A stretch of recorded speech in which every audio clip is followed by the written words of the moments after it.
Life, my friends, is not a straight path, nor is it one of constant joy or endless sorrow. It is a dance between opposites, a delicate balance between struggle and ease, loss and gain, failure and success. Once, a group of seekers came to the great sage Laozi, troubled by the contradictions of life. One among them asked, "Master, why is it that when we recognize beauty, we also see ugliness? When we praise goodness, evil seems to appear alongside it. Why can we not have only the good, only the beautiful?" Laozi smiled, his eyes holding the wisdom of ages.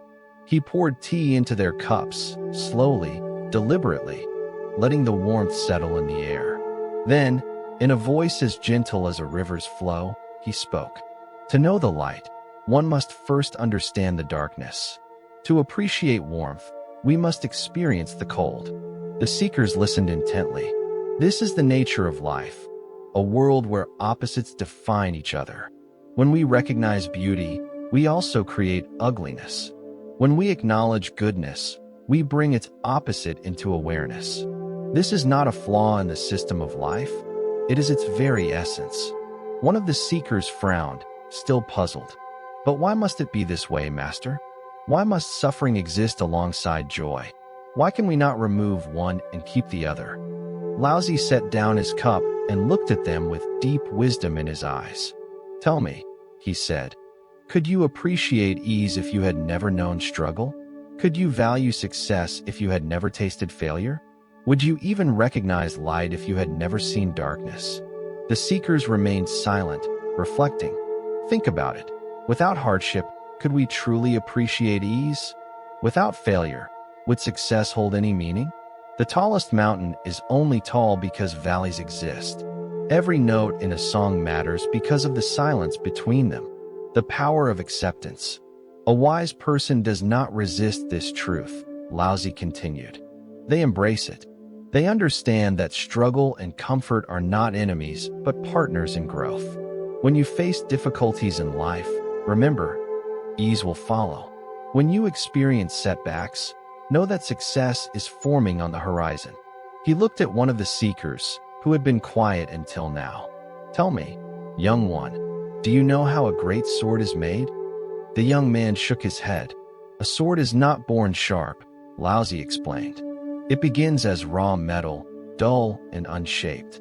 It must be placed into fire, beaten with a hammer, folded again and again. The process is painful, relentless. Yet, in the end, what emerges is a blade of great strength and precision." He paused, letting the words sink in. The same is true for us. The challenges we face shape us, refine us, make us stronger, wiser, and more resilient. The fire of hardship is not meant to destroy, it is meant to transform. Acting without attachment. Another seeker asked, "But Master, should we not strive for achievement? Should we not work hard to accomplish our goals?" Laozi nodded. "Yes, work hard, but do not cling.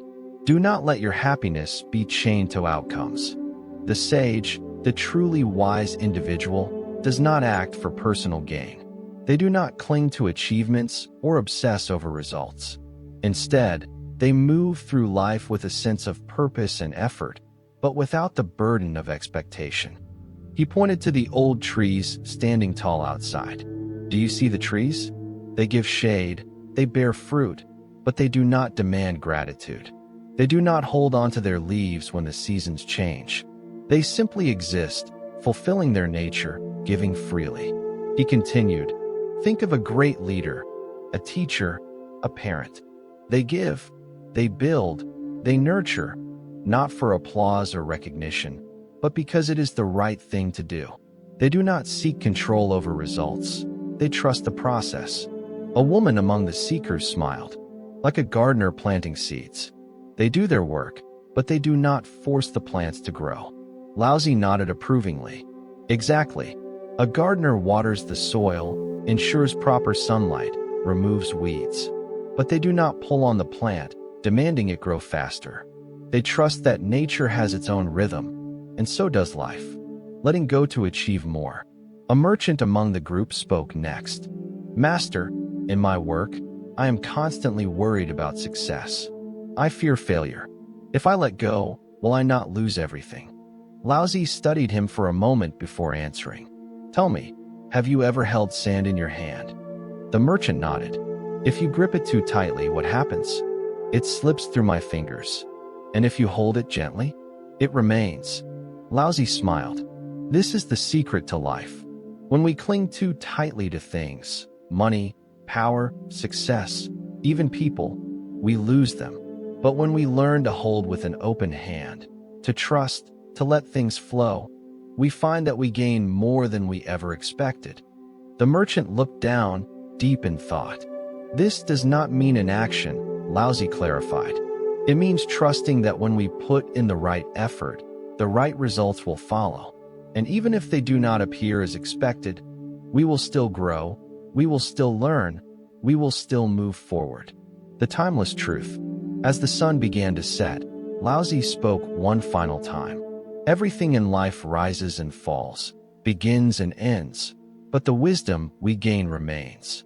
When we act without attachment, create without possession, and give without expecting, we free ourselves. He stood and gazed at the horizon, and in that freedom, we find true power. He turned back to the seekers. So, as you move forward, embrace both the highs and the lows, knowing they shape you. Work hard, but do not become trapped by results. Give your best, and then let go. He smiled gently, because when we release attachment, we gain everything that truly matters. Final thought. That night, as the seekers left, they felt lighter.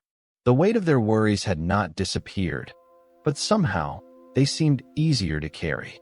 They had learned not to resist life's contradictions, but to flow with them. They had learned to trust the rhythm of existence.